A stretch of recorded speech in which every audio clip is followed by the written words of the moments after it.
My home office is finally organizing and looking just the way I want it to. I'm trying my best to keep it that way, but just in case it devolves into total chaos, I'm going to show it to you now.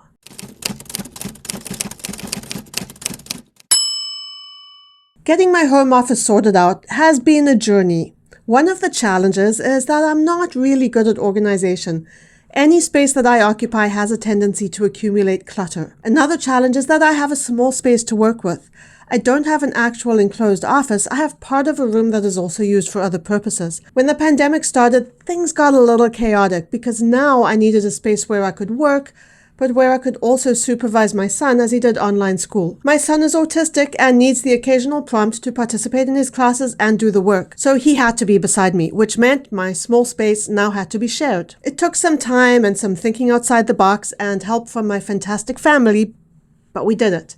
I'm going to show you what I've got. This is a cabinet that my husband made for me to keep all kinds of office supplies in. I have a drawer for writing utensils, there's one for all my paper and notebooks, my filming supplies like tripods and camera attachments. The drawers actually face out of my office and the cabinet doubles as a privacy wall. Now on this side here, we put up a wooden board to separate my office from the rest of the room. So although my office is not technically a room in and of itself, it is quite well separated from everything else.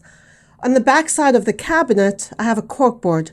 I did have this on an easel sitting right here, but my husband said if we attach this right to the cabinet, you'll gain floor space. This way is miles better. This wall does have a lot of boxes and stuff that we're storing. We're working on making it more aesthetically pleasing. I'm making kind of a wall using these scribbler boxes, and I've got all of my medals from my days of running races.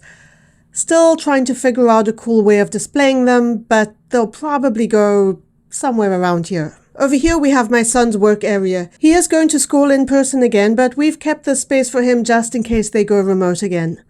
This is a picture my mom painted for me years ago, and this is a picture my aunt painted for me and my husband when we got married. She died a year later, so this picture means a lot to us. And over here we have my desk. I've got my laptop with a ring light on it for Zoom calls. My iPad is at eye level, good for ergonomics, and it has its own keyboard and mouse. All of my electronics are plugged into this surge protection unit. One fried iPad was enough to teach me that lesson. My shelves have my certificates, pictures, items that mean a lot to me, and here are some cool retro-style pictures that my husband got me. I have my whiteboards. My working life revolves around these whiteboards.